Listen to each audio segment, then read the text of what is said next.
Assalamualaikum warahmatullahi wabarakatuh. Hello everyone, let me introduce myself first.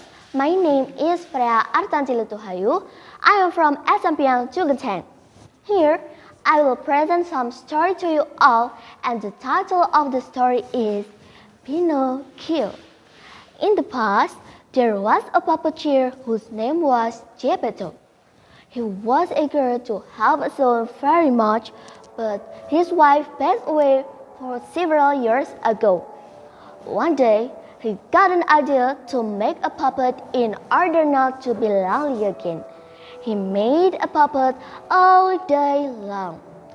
Finally, in the morning, he had finished his work and he named the puppet Pinocchio.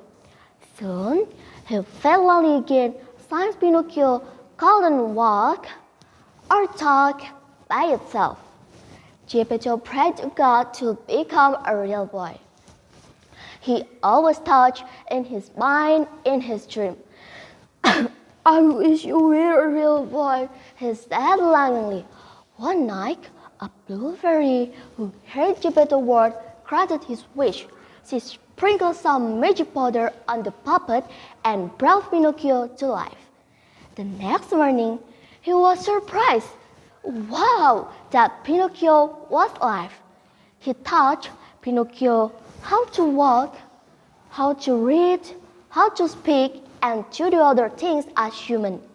He then studied at elementary school. One day, Pinocchio felt bored and it made him go home late. When Pinocchio finally came home, Geppetto was so angry. Did you miss the school all the time? He asked. Pinocchio didn't tell the truth. No, father, I always study at the school every day. Instantly, Pinocchio's nose grew longer and longer, and it meant that Pinocchio had lied. The next morning, Pinocchio was kidnapped by the owner of the circus. Pinocchio soon became a slave for the circus. He was so famous because Pinocchio was a puppet with cold talk. But Geppetto worried about him because Pinocchio had not been going home for almost 2 days. He tried to find Pinocchio everywhere, but he found nothing. When he searched him on the sea, a big wolf smashed him. He was then in the wolf's stomach when he awoke. He couldn't find the way to get out. On the other side, Pinocchio finally could escape out from the circus. He came home, but nobody was there.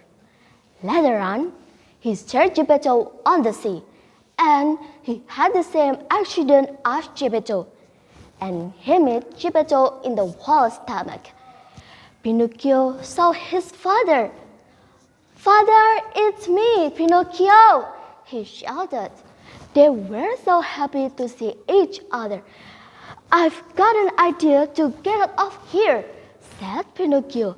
Then he began tickling the giant wolf's stomach. As soon as it opened its mouth and was going to give a big sneeze, Pinocchio and Geppetto made their way to get out of the wolf's stomach. At the end of the story, Pinocchio and Geppetto got home safely. A blue fairy was so happy with Pinocchio's courage. As a gift, she magically turned Pinocchio into a real flesh and bloody boy. Pinocchio always kept his promise and never missed school again. They both lived happily after. Moral for you, do not ever lie, because it can cause a problem and harm someone or yourself. I think that's all about my stories. Thank you for your attention. And wassalamualaikum warahmatullahi wabarakatuh. See you in the final.